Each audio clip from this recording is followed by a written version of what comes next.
Неработающее отопление, забитые канализационные трубы. Проблем за 20 лет в гимназии Марем накопилось немало. В их числе и прогнивший паркет в коридорах и классах. Ходьба по нему все равно, что прохождение полосы препятствий.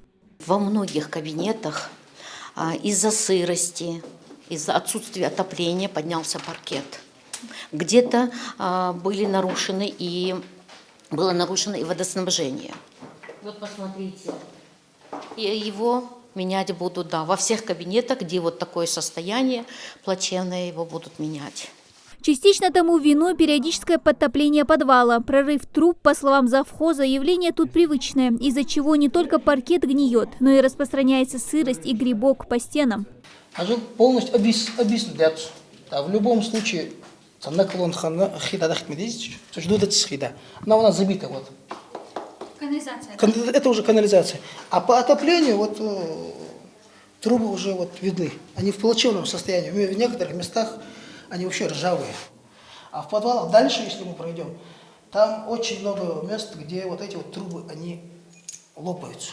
Лопаются, протекают. Сейчас, благо то, что детей нет в школе.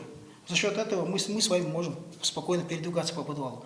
А когда вот дети выходят в школу, тогда мы с вами не сможем передвигаться. Если передвигаться, то только в галошах. Учебное заведение построено в 2001 году на средства мецената Микаила Гуцериева. Масштабного капитального ремонта за все время здесь не проводилось. Поэтому благотворительный фонд «Софмар» Микаила Гуцериева откликнулся на просьбу директора о проведении ремонта в учебном учреждении. Меценатская деятельность известного предпринимателя осуществляется в рамках его договоренности с главой Ингушетии Махмудом Али Калиматовым.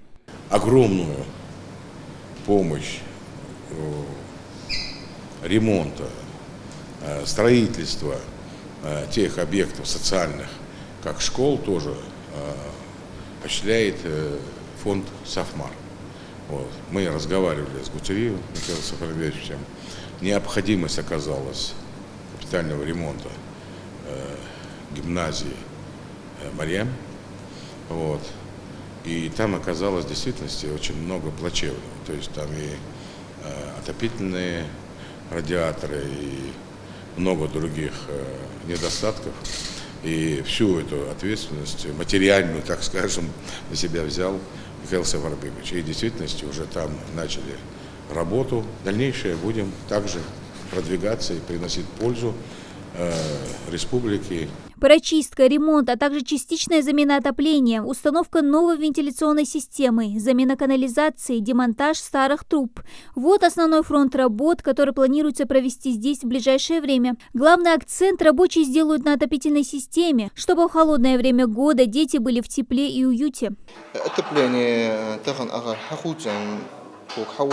полностью стоят проекту закона Бохабебохус. Грамотно будешь, элен будешь, хотя проблем хуйот что ли. Камел специалист харва кава уз дерек бохуш это сахайер завершить гордо уз.